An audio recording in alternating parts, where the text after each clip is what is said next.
মেশিনটা হলো আপনার সমস্যা হচ্ছে কালি আসে। আমি আপনাদেরকে দেখাই।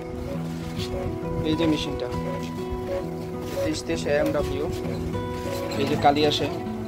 আমি ফুল পরিষ্কার করার পরও ফটোকপিতে কালো আসে। এখানে ওনার আছে ট্যাক্সে, আমি ট্যাক্সের থেকে ব্যাকগ্রাউন্ড ইরেজে দিয়ে দেখব এরকম আসে। ব্যাকগ্রাউন্ড ইরেজে দিয়ে যখন আমি প্রিন্ট দিলাম, প্রিন্ট দেওয়ার পরও দেখেন এরকম আসে। তারপরও কালোটা রয়ে গেছে, এই যে পুরো বডিতে কালো।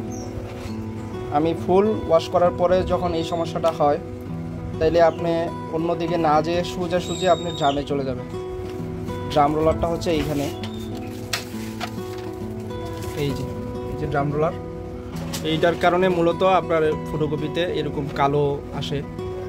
তো ভিডিওটা শেষ পর্যন্ত দেখুন, আমি দেখেন কি করি। এখন প্রথমে আপনারা এটা আনলক করে ফেলবেন, এটা নিয়ে ফেলবেন। নেওয়ার পরে আমি এখন ড্রাম রোলারটা চেঞ্জ করব। আমি এখন লকগুলা আনলক করব। আমি যেহেতু এক হাতে কাজ করতেছি, এই জন্য একটু অসুবিধা হচ্ছে। যে আনলক করার পরে আপনার এই রডটা খুলে ফেলবেন। এই রডটা আপনি আলাদা করে ফেলবেন, আলাদা করে এটা আলাদা রেখে দেবেন। এখন এখানে দেখেন এই যে ব্লেডটা ভালো আছে। এই ব্লেডটা ভালো থাকার কারণে আমি শুধু রোলারটা লাগাইলেই আলহামদুলিল্লাহ মেশিন ওকে হয়ে যাবে। এই যে এটা হচ্ছে নতুন রোলার, এই যে রোলার।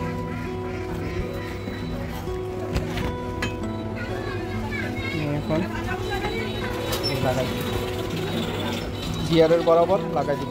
লাগাই দেওয়ার পরে রডটা এদিক দিয়ে ঢুকাই দিব।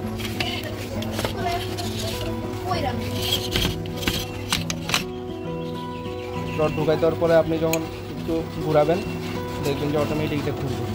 এখানে আমি সেট করে ফেলবো। সেট হয়ে গেছে। এখন আমি এখানে ঢুকাই দিব। প্রথমে এই পাশটা আগে ঢুকাবো, তারপরে এই পাশ।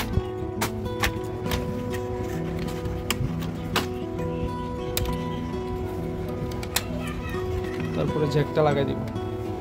এই জ্যাকটা লাগাই দেওয়ার পরে যখন এই যে লাগাই দিব, লাগাই দেওয়ার পরে আগে কি ছিল ট্যাক্স, আমি ট্যাক্সে একটা ফটোকপি করবো। এই যে দেখেন, এই যে দেখেন পার্থক্যটা দেখেন, দেখছেন? এই যে দেখেন পার্থক্যটা কতটুকু হচ্ছে দেখেন। এখন এটাকে যদি আমি ব্যাকগ্রাউন্ড ইরেজে করি, আরও ক্লিয়ার হয়ে যাবে। যে ব্যাকগ্রাউন্ড ইরেজে একটা দিব,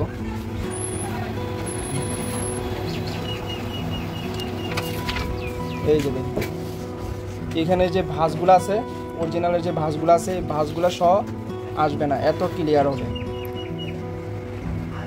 ঠিক আছে, সবাই ভালো থাকবেন। আর যদি কোনো নতুন পুরাতন মালামাল লাগে অবশ্যই যোগাযোগ করবেন। ধন্যবাদ সবাইকে।